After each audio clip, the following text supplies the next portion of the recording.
Good evening, San Bernardino. Super excited to be with you tonight. I wanted to do this special uh, review because, well, I was asked to, and this is something that I actually presented last year for the Neighborhood Association Council of Presidents.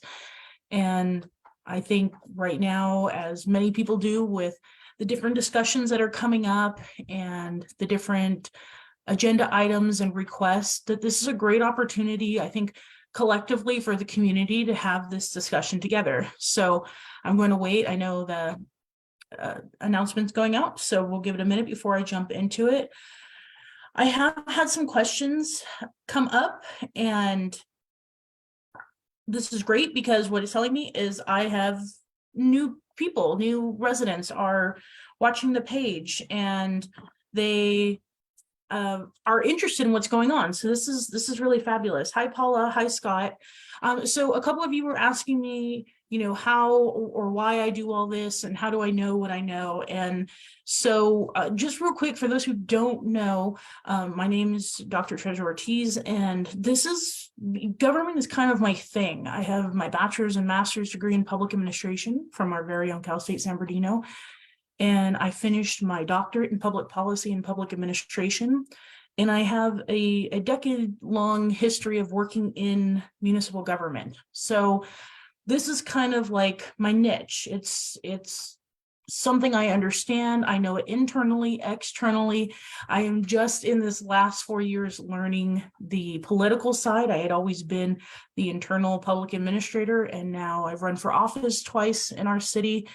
And in doing all of that, I wanted to make sure that we were staying with everything that needed to be covered, to make sure that we're aware, engaged, empowered residents. So that is what we're here for. So I'm glad you guys have this opportunity to meet, and I'm very excited. This is great. Scott, you've seen plastering of article of next door. Oh, great. Very cool. So yeah, let's spread the message. If you guys share this and let more people be interested, and here we go. So I'm going to minimize myself a little bit here. So tonight's discussion is the city charter and the council manager form of government. That is what we are governed by. It is the type and form of government of which we, the voters, in 2016 set for ourselves. So that's what I'm going to cover in this presentation. So what does it mean to be a charter city? We talk a lot about the city charter, the city charter. Well, there's two types of cities that exist. One is a general law city, a general city, and that operates under the state's constitution, its regulations, and whatever statutes are put into place. Really, it's not an autonomous, which means it's not its own self-rule city. It follows the structures and guidelines, which is super fine because, as the state makes its changes, it just follows. It doesn't have to do its own updates. It goes along with state regulations. Then you have what we are, which is a charter city. And that means that we as a city establish our own constitution. We create our own regulations and statutes. We are basically a municipal sovereignty, and we, through our municipal code, create our own rules. That's why we set policies and procedures and all that stuff and guidelines and everything through the municipal code. The charter is like is in essence our constitution. So anybody that wants to ever read the charter, we're going to see some of it tonight. It is on the city's website. You can literally Google search San Bernardino City Charter and it will take you right to it. It's only like a 14-page document now. So that is the difference. And we are a charter city. So where do we find our regulations and statutes? As I already mentioned, that would be located in the Municipal Code. This is a much larger document, but what it does is it, one, restates the charter, and then it gives you the general breakdown of all oversight, building codes, signs, environmentals, animal control, health and safety, public peace, morals and welfare, vehicle and traffic, street sidewalks and public places. In essence, everything that you want to know about how to maneuver in the city within the confines of rules and regulations, the municipal code is supposed to speak to that. And if it doesn't, well, then you can always question above and beyond. But this is where the general layout is. So you're asking yourself, I get the rules and regulations, but how are we governed according to the charter? That is a great question, and I'm so very glad that you asked it. Well, in order to get this municipal code moving, in order to enforce the sovereignty of the city of San Bernardino, we have created a council manager form of government. So the preamble, the first sentence of the city charter says, we, the people of the city of San Bernardino, in order to secure the benefits of home rule and a council manager form of government, hereby adopt this charter. So what in essence this says is we are going to be home ruled by a city council working with a city manager form of government. Fabulous. Great already. Now, there is a lot of discussion around this versus the old way, which is known as a mayor council form of government or a strong mayor. So we're going to look at the differences, okay? So in a council manager form of government, which we currently have, the council is responsible for the legislative functions, such as establishing policy, passing local ordinances, the municipal code, voting appropriations, and developing an overall vision. The council appoints the city manager to oversee the administrative operations, implements its policy, and advise it. So that's what we currently have. What we used to have was a mayor with more power, called a mayor council. In a typical strong mayor system, that's what it's called, the elected mayor is granted almost total administrative authority with the power to appoint and dismiss department heads. In such a system, the mayor's administrative staff prepares the city budget, although that budget usually must be approved by the council. So previously, we would have had a mayor that would have been in charge of hiring and firing, and we kind of had a mixture that it was very interesting dynamic when I was in the city, and they oversee the budget and they call the shots. That's what a strong mayor does.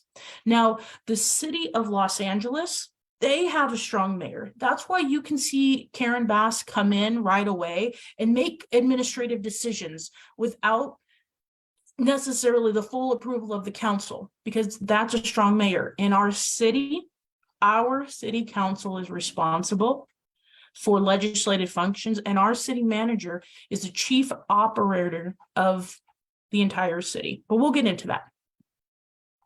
And if you have any questions, please don't hesitate to ask. Hi, Tim, see that you jumped on. So why the shift from a strong mayor? Well, historically, strong mayors have been plagued with corruption and cronyism. The thought that one person basically has this huge administrative authority has caused a lot of problems.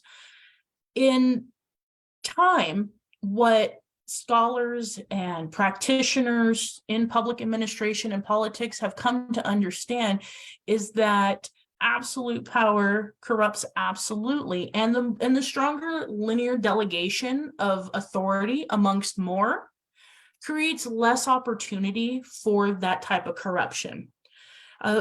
Under a strong mayor system, you see favors and allies over open bidding. They will punish political opposers. There's a lot of dysfunction between all electeds to govern, and a strong mayor limits the public input and oversight.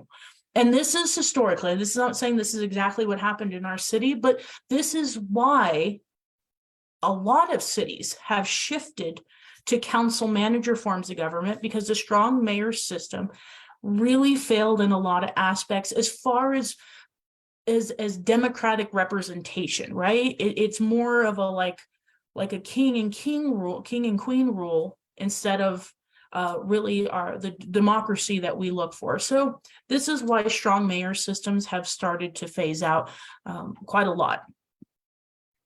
So in our city, we have what is called a ward system.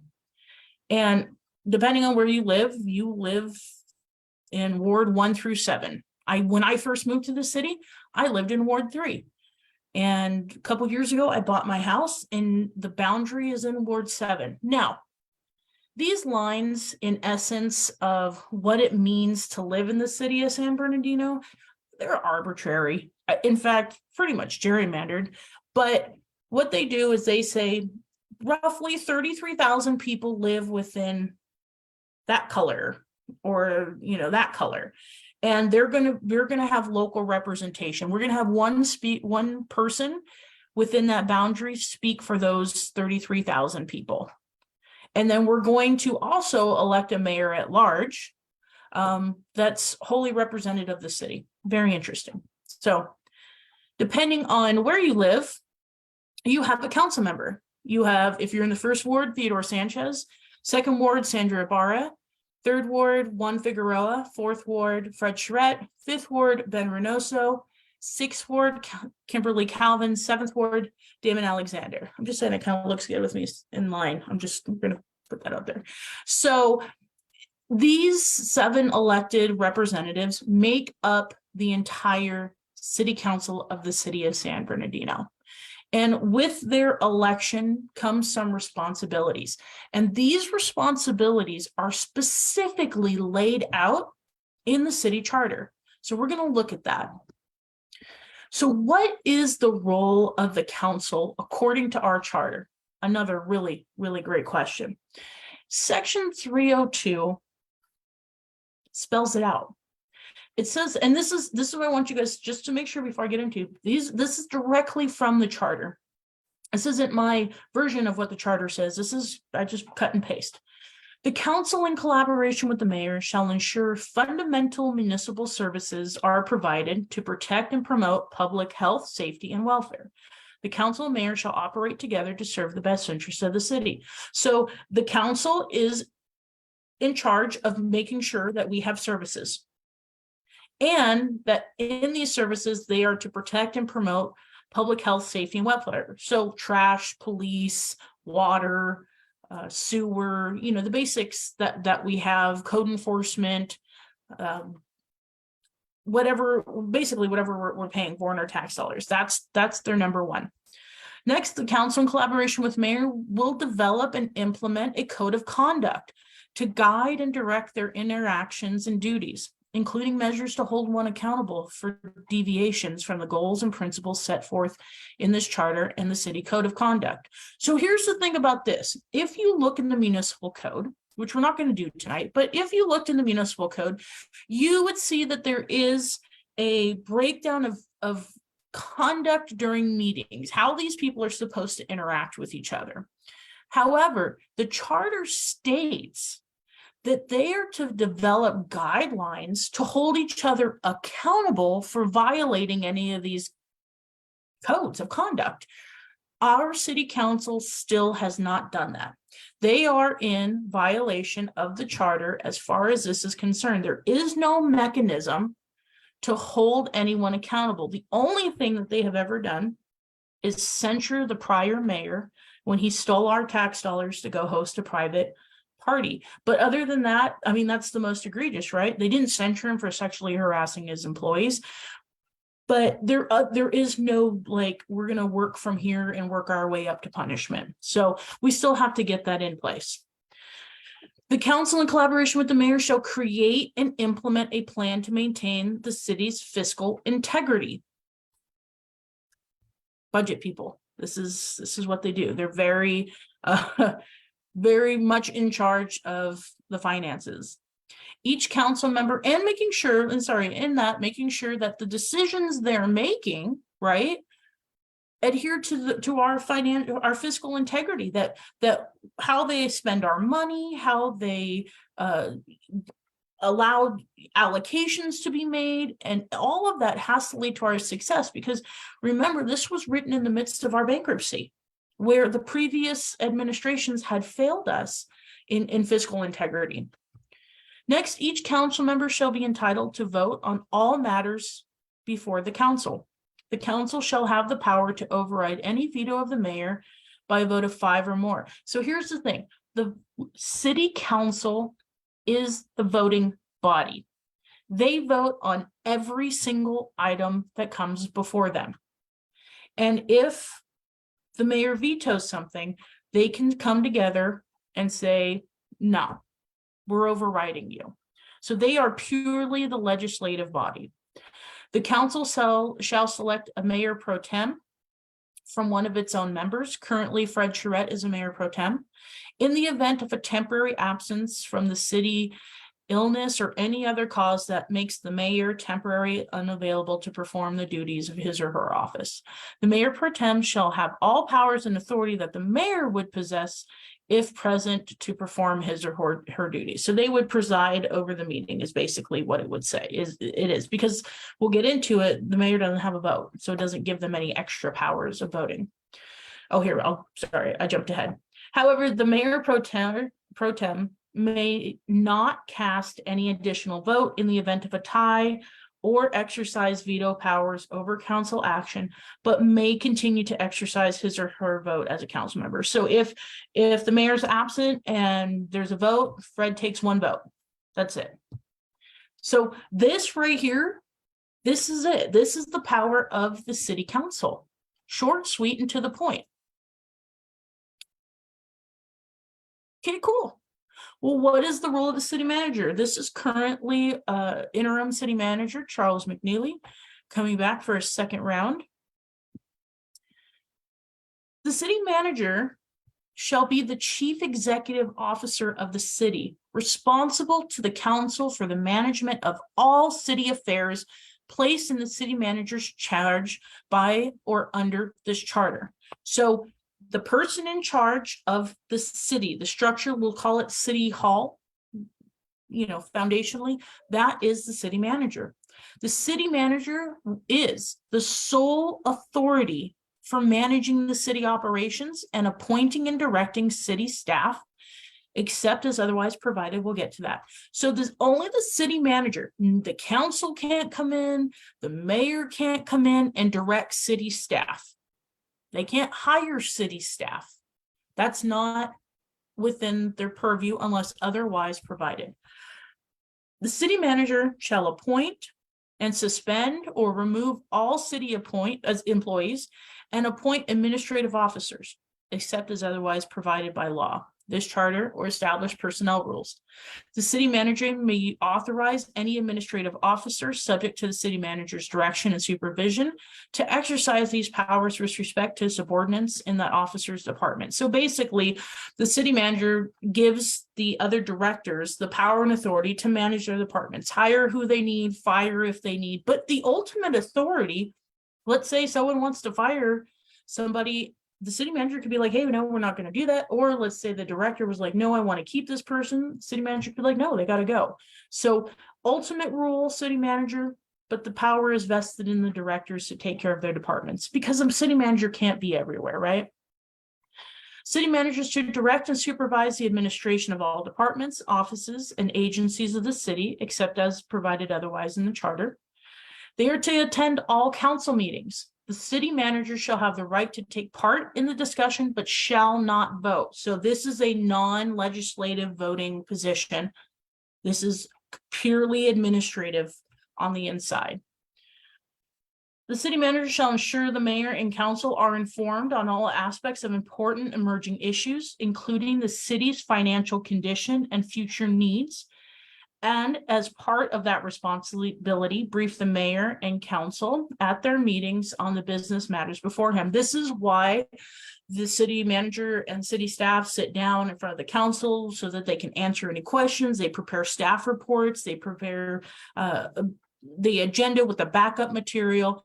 The city manager's responsibility and his staff is to prepare the council and inform them to make the policy decision.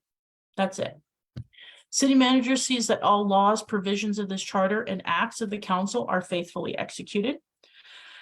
The city managers prepare and submit the annual budget and capital improvement program to the mayor and council. Implement the final budget approved by the council to achieve the goal of the city. This is very important. So the city manager, in conjunction with the finance director, prepares and submits the budget and the capital improvement project program. Bottom line, the budget is approved by the council. Only the city council approves the budget. Okay. We have another page. Remember how the city council only had a couple things? Well, hey, the city manager's got a lot to do.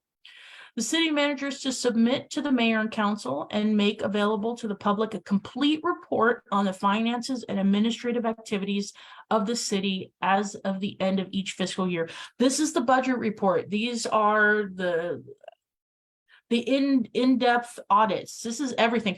Here's the greatest thing about government that I like, and it's funny at times because there's rarely anything you can keep a secret. Trust me, they try.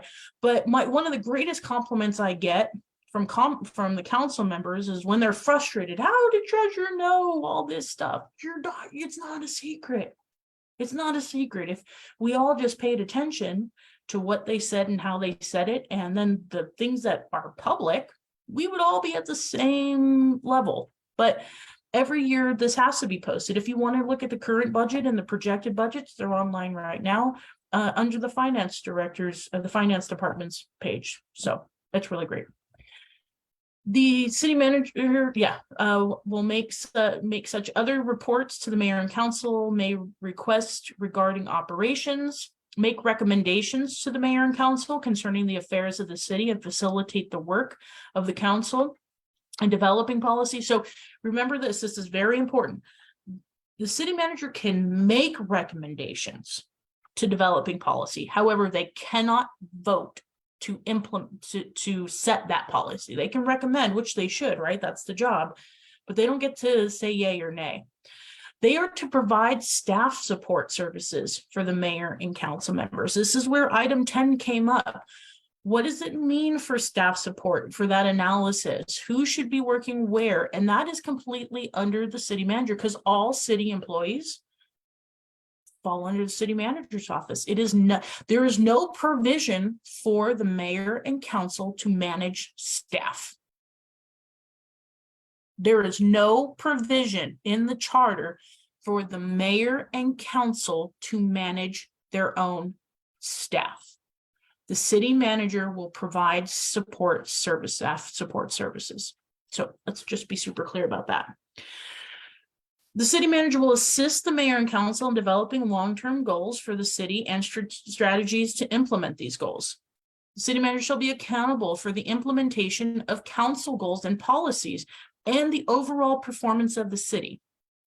City manager encourages and provides staff support for regional and intergovernmental cooperation. So if there's something happening, the city manager is shifting staff and putting them where they need to be. City managers to promote partnerships among the mayor, council, staff, and citizens in developing public policy and building a sense of community. So that the city manager in himself is an ambassador between everybody. And the greatest relationship, remember how our last city manager, no one could ever get a hold of. The city manager is really responsible for making sure that they are in contact with the residents. And one thing I appreciate about Mr. McNeely is that he's attending our meetings. He comes to almost everything I've seen in the city since he's gotten here. And that is fabulous. That's really what a city manager needs to be. The city manager also make business and policy recommendations based solely on his or her independent professional judgment and best practices in the interest of the city, and perform other such duties as are specified in this charter by ordinance and or maybe requests by the council. That's a lot. That's a whole lot of stuff to do. Probably why do they get paid so much? So that's the internal city hall administrative functions of the city manager. So what's our next logical question? What is the role of the mayor according to our charter? Another fabulous, wonderful question that you asked. Let's find out. The mayor shall have the following powers and perform the following duties. They are to attend and preside at meetings of the council and may participate fully in all discussions, but shall not be entitled to vote, except in the event of a tie, to veto a matter, and as otherwise provided in this charter. So they can attend and preside over meetings, but they do not have a vote. They have the authority to veto any council action approved by fewer than 5 council members. So a 4 to 3, they can say no, I don't want that. They shall participate in the vote to appoint or remove the city manager, the city attorney, and the city clerk. Remember that was the city manager had restrictions on a few employees. It's the city attorney and city clerk. And they can also, the mayor also works to help fix the compensation and to appoint and remove board members and commissioners, except committees made up of wholly of less than the majority of city council members. So when we vote for city commissioners, the mayor gets a vote. When they want to remove somebody, the mayor gets to vote. The mayor gets to vote for who they want for the city attorney and city clerk. So they are city clerk, city manager, and city attorney are out of 8. So 8 out of however many vote for them. They get to appoint members and officers to the council committees made up wholly of less than a majority of the city council members, and perform other duties as specified by the council. They are to be recognized as the head of the city government for all ceremonial purposes and by the governor for purposes of military law. So if anything ever happens, military law, the mayor is in charge. They are to be the chief spokesperson of the city. So if the news shows up, the mayor gets to go out there and speak. They represent the city in intergovernmental relations and establish and maintain partnerships and regional leadership roles to advance the city's interest, and may delegate such roles to other members of the council. So they go out, the mayor, whoever, meets with other people, shows up to conferences, maintains partnerships, brings them back to the city for the mayor and council, or I'm sorry, for the council and city manager to work with. They execute all ordinances, resolutions, and contracts approved by the city council, except otherwise authorized. So they make sure everything, follows in line. The mayor shall have no administrative appointment or removal powers, except as otherwise provided in this charter. The office of the mayor shall be a full-time position, and the incumbent shall not engage in any business, professional, or occupational activities that interfere with the discharge of the office. Now, that's a lot. That's a lot of nothing.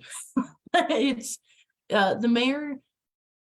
And the cool thing is in the, I don't know why they would put this, but in the municipal code, the mayor's not even required to show up to meetings to be paid. So you know that.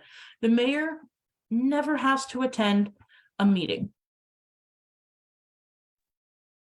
So they can do all of this, and the mayor pro tem could take over the council meetings in their purview. Now let's look at section 306. Prohibitions. Interference with administration. Neither the mayor nor any council member shall interfere with the discretion of the city manager in the exercise or performance of his or her powers and duties. The mayor and council members shall deal with city officers and employees who are subject to the direction and supervision of the city manager solely through the city manager, and shall not give orders or attempt to direct the work of such officers and employees, either publicly or privately. Inquiries may be made directly to officers and employees under the supervision of the city manager with the knowledge and consent of the city manager. So here's the biggie. No one gets to go and direct city staff. No one gets to tell city staff what to do. This council may reach out to city staff and inquire, but the city manager has to know. That's who's in charge of the city. And if They violate that, they're violating the charter. Very clear delineation of power, super, super, super clear. So let's summarize. A summary of the charter. According to everything that we've read, the city council and city manager, they have the power. The city council is the voting body. They create, set policy. They set and approve the budget. They vote to hire the city manager, city clerk, city attorney, 7 of them. The city manager is the chief executive officer. They have the sole authority for managing the city operations and appointing and directing staff. They make business and policy recommendation. They implement the policy with their staff, prepares, submits, and manages the budget. The mayor is ceremonious, no administrative power, no vote unless someone's missing, then they can break a tie. They don't set policy, they don't manage the budget. They can veto something, they can stop something from happening, but they cannot make something happen. And they have 1 vote to hire the city manager, city clerk, and city attorney. Now, I want to make this very clear because someone brought this up. Well, if they're working in City Hall and they should be overseeing and managing them. No, there is nothing in the city charter that says that the mayor directly supervises the city manager, city clerk, or city attorney. In fact, in further sections, the city clerk, the city attorney, and the city manager are all evaluated by the entire council and the mayor. They are given directions and goals and hired and fired collectively. The mayor has 0 administrative authority on their own. And any issue regarding the city attorney, the city manager, or the city clerk must be done collectively. So this is the charter. It's, like I said, it's only 14 pages long. It's short and it's sweet for that specific reason. But as we move forward, the most important thing is to understand our Constitution and understand what it is that is governing us and the duties and responsibilities of those we are electing and those that they are hiring. Because if something doesn't work on one side, the system fails. People want to talk about a system of checks and balances. This is really more of like a clock, where if you mess up one gear, it's going to stop. It's going to come to a halt. Because if the city council starts trying to manage the city staff, they're violating their duty of being policymakers. If the city manager and the city staff start creating policies, that's a violation. And trust me, we've seen that. It is a violation of the charter. That's not their role. If the mayor tries to vote, tries to run the city, tries to manage the budget, or create policies, or do anything that they're not supposed to, that will halt the way government works. And we just saw this for the last 4 years with Mayor Valdivia. Everything that he wasn't allowed to do, he did. And then he tried to do. And anytime the council starts getting involved, we watch the gears slow down. And anytime the city manager fails in their duties, the wheels slow down. And when the corruption hits, mismanagement and chaos, we come to a grinding halt. So I hope this was informative, and I don't see a lot of comments. So if that's a good thing or a bad thing, I'm not sure. Okay, good. It's informative. And please share this, get as much as you can, let everybody know that, this is what it is, and they can always read the charter for themselves, always make whatever reference necessary. I will be doing, more videos as they come, and I appreciate you guys so much for giving me your time on this Sunday night. So have a great night and a super great rest of your week. Goodbye.